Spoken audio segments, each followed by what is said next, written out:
soit AB c'était un losange de centre O, tel que AB, AD plus sur 3, I milieu de AB, J milieu de BC, et delta la perpendiculaire à la droite AB passant par O. Dans une première question, donc, caractériser les isométries SDJ rend SDC, SOJ rend SOJ rend SDC. Donc, commençons par SDJ rend SDC. Donc, SDJ rend SDC. Donc, ici, donc, DJ et DC sont 50 ans D. Donc, c'est une rotation de centre D. Donc, DJ inter DC égale le singleton D. Donc, SDJ rend SDC est une rotation de centre D. Ça, c'est la première question. Donc, de centre D, d'angle 2 fois DC, DJ. 2 fois DC, DJ. Donc, essayons maintenant de déterminer donc 2 DC, DJ. Donc, on sait que A, B, C, D, losange. Donc, A, B, C, D, losange. Donc, les vecteurs AB et DC sont égaux. Donc, AB égale DC et AD égale ABC. On sait que l'angle AD plus sur 3, donc plus que AD plus sur 3, modulo 2pi. Donc AD c'est encore DC, donc DC, AD c'est encore BC, congru à pi sur 3 modulo 2pi. Donc CD, CB, congru à pi sur 3 modulo 2pi. Donc on a CD pi sur 3 et comme CD égale CB plus que l'orange, donc CD égale CB, donc DCB c'est un triangle équilatéral. Donc puisque DBC, donc DBC équilatéral, le sens direct.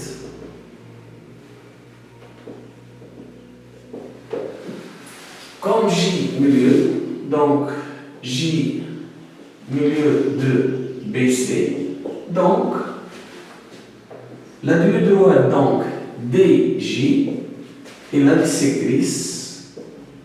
bisectrice intérieure de l'angle donc DB, DC. Donc DB plutôt DJ, donc DJ, DC, congru à pi sur 6, modulo de pi, puisque c'est un triangle collatéral. Mais l'angle de la rotation étant donc DC, DJ, donc DC, DJ, donc 2 DC, DJ, congru à 2 fois moins pi sur 6 modulo de pi ou encore moins pi sur 3 modulo de pi. Donc SDJ rend SDC, c'est la rotation de centre D d'angle moins pi sur 3. Ça c'est pour donc SDJ rend SDC. Donc SDJ rend SDC, c'est la rotation de centre D d'angle moins pi sur 3. La rotation de centre D d'angle moins sur 3. Caractérisons maintenant SOJ. On a SDC. Donc, OJ et DC.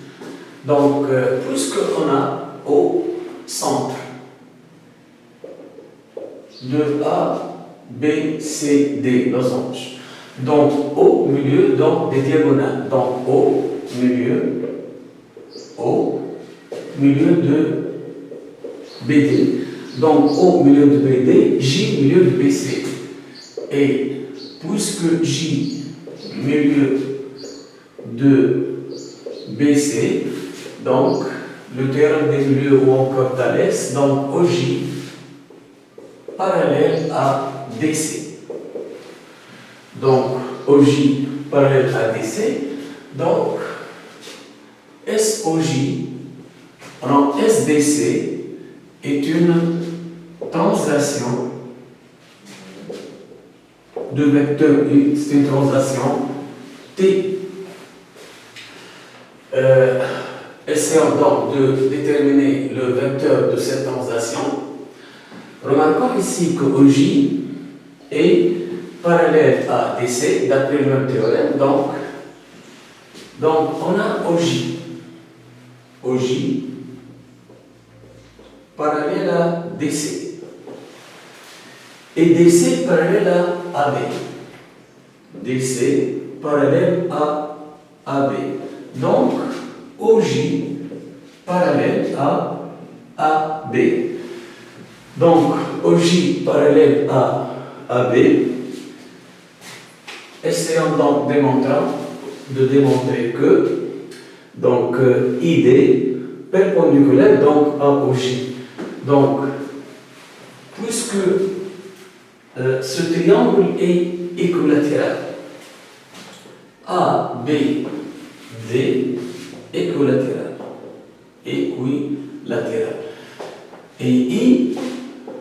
I milieu de AB.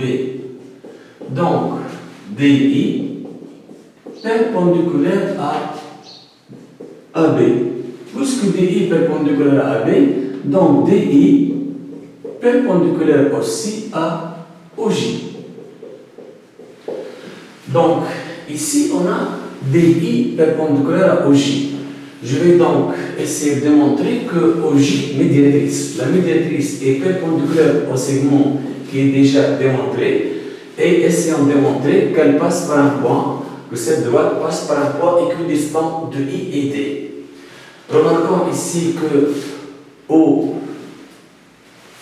milieu de BD, au milieu de BD,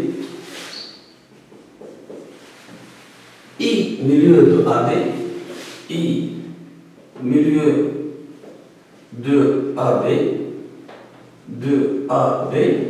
donc OI parallèle à AD et encore OI sur AD égale à 1,5. Donc on a OI sur AD égale à 1,5 et OD donc sur AE on a donc AD égale OB équilatéral et AD égale OB. Donc OB sur BD puisque au milieu égale à 1,5. Et finalement donc on a donc OI donc égale à OD. Donc OI égale à OD. Donc OJ est perpendiculaire à ID. OJ passe par OK équidistant de I et D. Donc IJ médiatrice de ID. Et puisque médiatrice, donc SOJ, donc je peux déterminer donc SOJ, donc SOJ en SDC de D, SDC de D égale à D, donc SOJ de D, et on a démontré que IJ maîtrise de ID, donc SOJ, plutôt ça c'est OJ, OJ donc médiatrice, OJ médiatrice de ID, donc SOJ de D égale à I. Finalement, SOJ alors SDC de D égale à I, donc c'est la translation de vecteur donc DI. Donc SOJ alors SDC égale la translation de vecteur DI, puisque l'image de D c'est I et SOJ alors SDC est une translation. Donc SOJ alors SDC égale la translation donc de vecteur DI.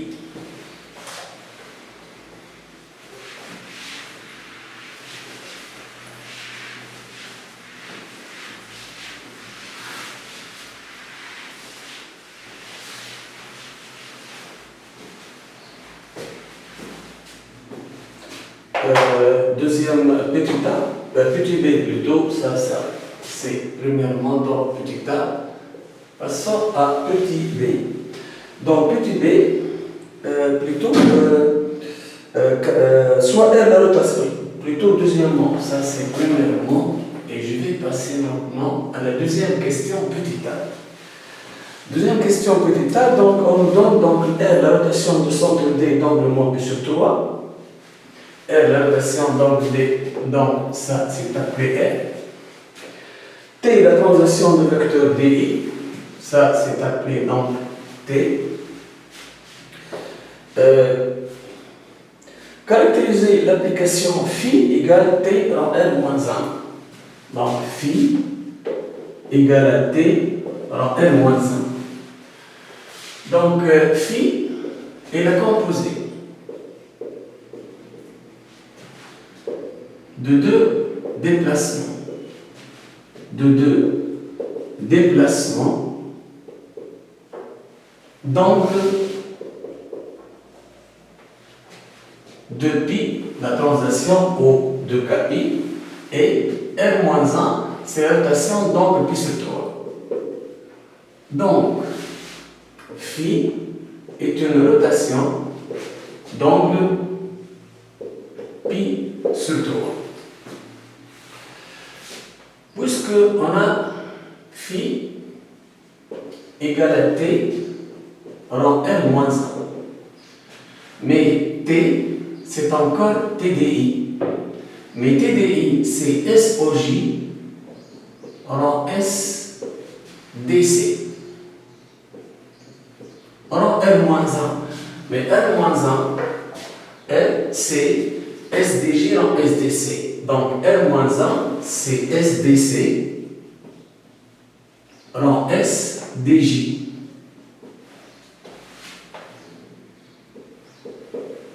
Qui est égal SDC en SDC l'identité, donc SOJ en SDJ.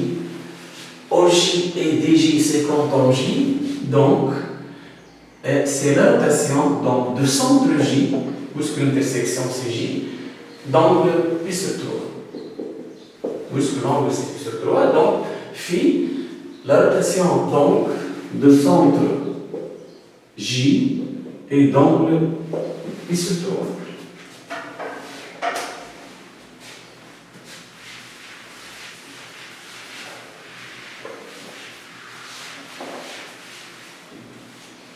Petit b, plutôt avant, déterminer phi de A et phi de D. Phi de A. Pour phi de A, on a dit que phi c'est la rotation de centre G d'angle pi sur 3. Donc, phi de A, donc plutôt phi de A. Donc, phi de O. Donc, phi de O, c'est la rotation de centre J d'angle pi sur 3 de O. Donc, on peut démontrer que ce triangle, donc JOB, c'est un triangle équilatéral de sens direct. On a déjà donc J milieu, donc J, milieu, de B, C. On a aussi O, milieu, de B, D. Donc, puisque c'est un losange, donc, on peut dire donc que OJ est égal à JB, ou JO est égal à JB, puisque c'est un losange, donc les côtés en même mesure. L'angle, donc, puisque cette droite donc, est parallèle à DC, et on a démontré tout à l'heure que CD, DB, puis sur 3. Donc, on a donc CD, CB, puis sur 3, modulo de pi. Mais CD, c'est encore JO, puisque parallèle, connaît le même sens. Donc, CD, plutôt, donc CD, JO, mais CB, c'est encore JB, puisque connaît le même sens. JB, congru à pi sur 3, modulo de pi. Donc, on a donc JO, JB, pi sur 3, JO égale JB, donc R de centre J d'angle pi sur 3 de O est égal à B. Donc, phi de O est égal à B. Phi de D maintenant.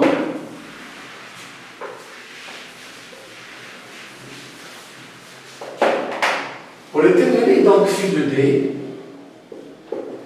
on a dit que phi c'est T rang R-1 de D.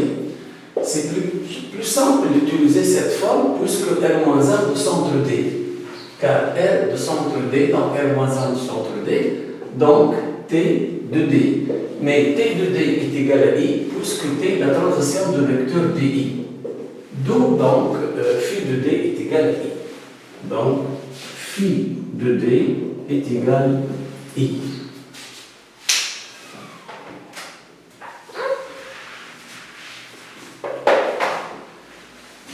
On déduit petit b, deuxièmement donc petit b, on déduit que si A' égale phi de A,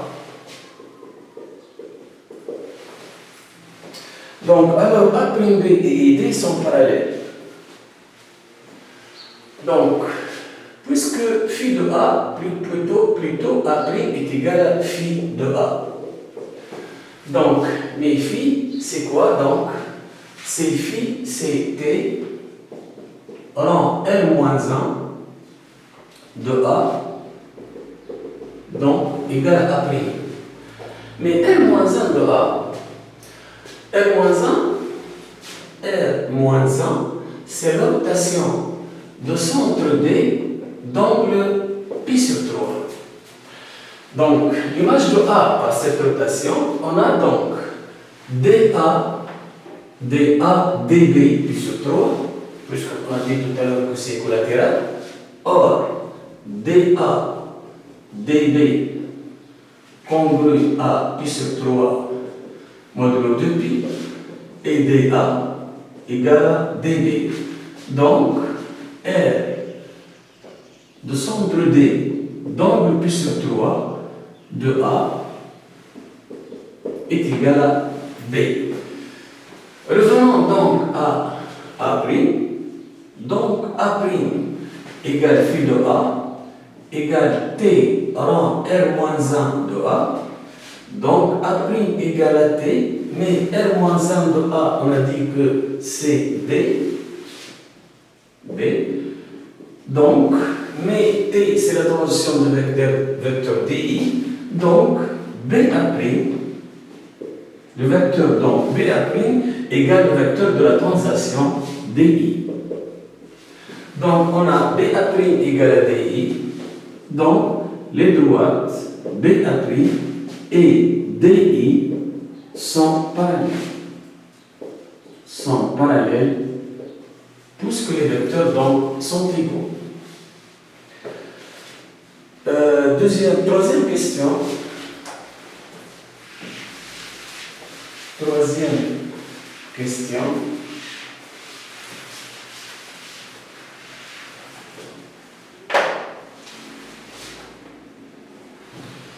La troisième question, donc on a M1 égale à SBD de M. M1 égale à SBD de M. M2 égale à R de M. M2 égale à R de M. Déterminer l'ensemble, montrer que M1 et M2 sont symétriques par rapport à une droite fixe que l'on précisera. Donc ici, on a M2 égale à R de M. Mais là, M1 égale à SBD de M, ou encore donc M égale à SBD de M1. Donc M2 qui est égal à R de M, ou équivaut à dire que M2 égale à R, remplaçant M par sa valeur qui est SBD de M1. Donc M2 égale à R rend SBD de M1. Donc, essayons maintenant de caractériser R en SBD.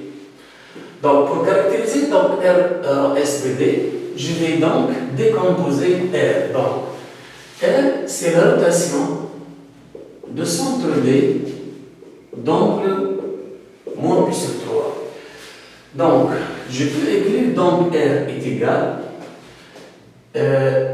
S delta prime, par exemple, en SBD. Je dois choisir la BD. Pourquoi? Pour trouver par la suite SBD en SBD l'identité. Et essayer en même temps de déterminer donc delta prime.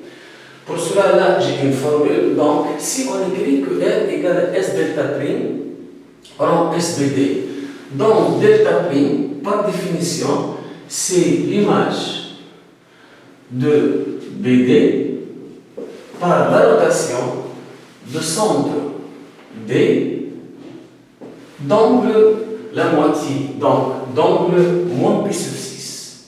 Donc, moins pi sur 6 module de pi, puisque la rotation c'est d'angle moins pi sur 3. Donc, moins pi sur 6 modulo, plutôt moins pi sur 6 de BD. Remarquons ici donc DB, donc DB, DI. Donc, DB, puisque ça c'est collatéral, donc DB, DI, c'est moins pi sur 6. Donc, or, DB, DI, congru à moins pi sur 6 modulo 2pi. Donc, delta prime est égal à la droite DI. Donc, revenons maintenant à M2. Donc, M2 est égal à R en SBD de M1. Donc, M2 égale, mais R, c'est SDI en SBD en SBD, puisque la rotation R, c'est SDI en SBD. SBD en SBD égale identité. Donc là, c'est de M1. Donc, on obtient enfin M2 égale à SDI de M1. Et par la suite, M1 et M2 symétriques par rapport à la droite fixe DI. Donc, M1 et M2 sont symétriques par rapport à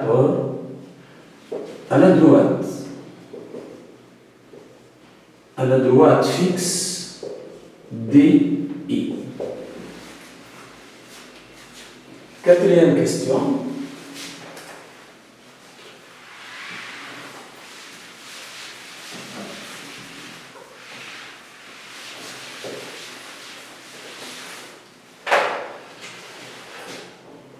Donc, quatrième question. soit f l'antidéplacement tel que f de A égale à C, f de B égale à D. Donc, f de A égale à C, f de A égale à C, f de B égale à D. F de B égale à D. Montrer qu'il existe donc, montrer que f est une symétrie glissante. Donc, les droites AC et BD sont 50 ou non. AC et BD et BD sont 50 ou non. Donc, AC et BD n'ont pas la même médiatrice.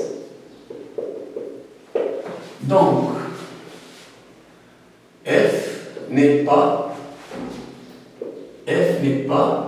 une symétrie orthogonale. Une symétrie orthogonale. Donc, F est obligatoirement une symétrie glissante.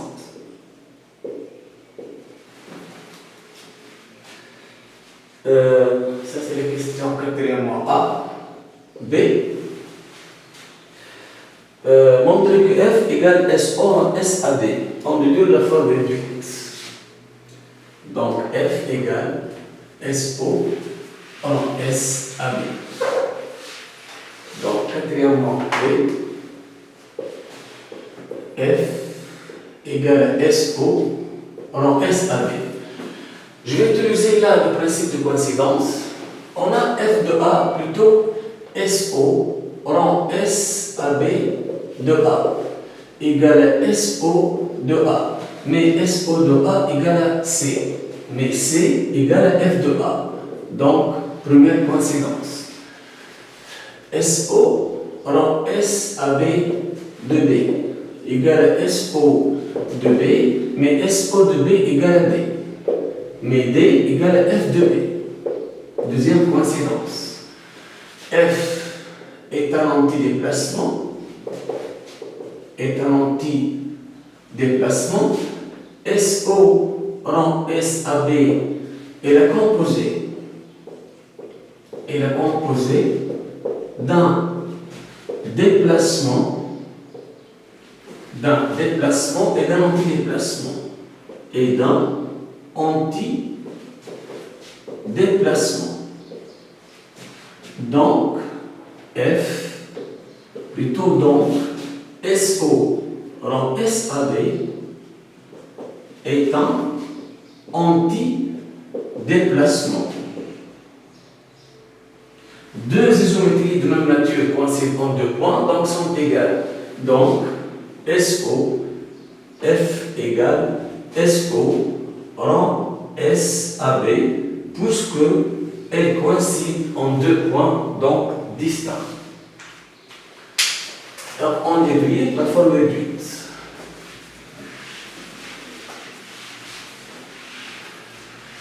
Donc, pour déterminer la forme réduite, donc je vais décomposer la symétrie centrale. Donc, je peux décomposer la symétrie centrale en une infinité de façons, en 2 droites perpendiculaires en haut, puisque là, c'est SO. Donc, puisque delta est la droite OJ et OJ sont perpendiculaires en haut. Donc, SO égale à S delta rang SOJ égale aussi SOJ rang S delta. Et on va choisir la forme qui nous donne une droite qui est parallèle avec AB. Et là, je sais que AB, c'est OJ qui est parallèle à AB. Donc, je vais choisir donc cette forme. Donc, F égale à SO, c'est S delta rang SOJ, rang SAB. OJ et AB sont parallèles, on a déjà démontré tout à l'heure. Donc, sont parallèles, donc c'est une translation. Donc, OJ parallèle à AB. Donc, SOJ rend SAB est une translation. Est une translation. Puisqu'on a SOJ rend SAB de I, étant donné que I appartient à AB, égale à SOJ de I, mais SOJ de I égale à D, puisqu'on a dit qu'OJ maîtrise de ID. Donc, SOJ rend SAB de I égale à D, et puisque c'est une translation, donc SOJ rend SAB égale à la translation du vecteur DI. Donc, F est maintenant S delta rend T DI. On sait que DI perpendiculaire à AB, DI perpendiculaire à AB, et delta aussi perpendiculaire à AB, donc DI parallèle à delta. Donc, DI, vecteur directeur delta. Donc, DI, vecteur directeur de delta. Par conséquent, donc, F symétrique du centre d'axe delta du vecteur DI. Donc, F symétrie glissante d'axe delta de vecteur DI.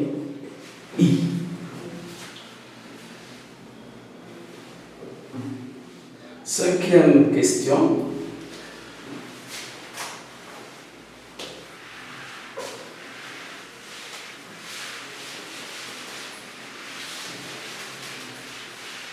Donc, cinquième question.